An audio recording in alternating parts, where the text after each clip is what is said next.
Good morning mga basher, mga master. Ayan, bali may tanggap dito ang tropang Moto HD at siyempre mina-wirings ni tropang Haris to.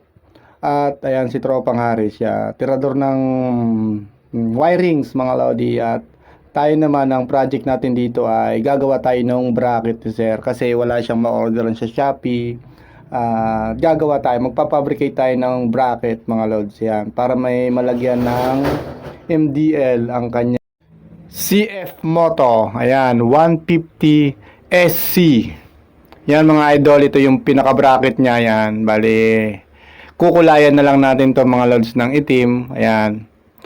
Bali dito niya to ilalagay. Yan yung project natin, yung bracket niya mga lods. Kasi walang mahanapan si idol kahit sa Lazada, sa Shopee, wala rin. At siyempre, dito dinala kay KitKat Ironworks at gumawa tayo ng pinaka bracket niya mga idol. Ayan.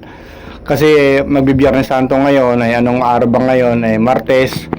Bali, nagpagawa siya kasi Webes, babiyahin na sila kaya kailangan niya ng ilaw, yung ilalim. Lalagyan niya ng MDL mga lods. Ayan mga lods.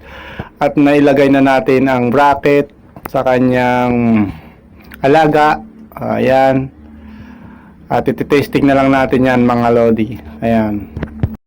Ayan mga idol, bali nakabit na at tinetesting natin. Ayan, okay naman yung kanyang MDL. Bali, bahala na si sir mag-adjust kasi medyo maliwanag ngayon. Mas maganda may adjust yan pag padilim na.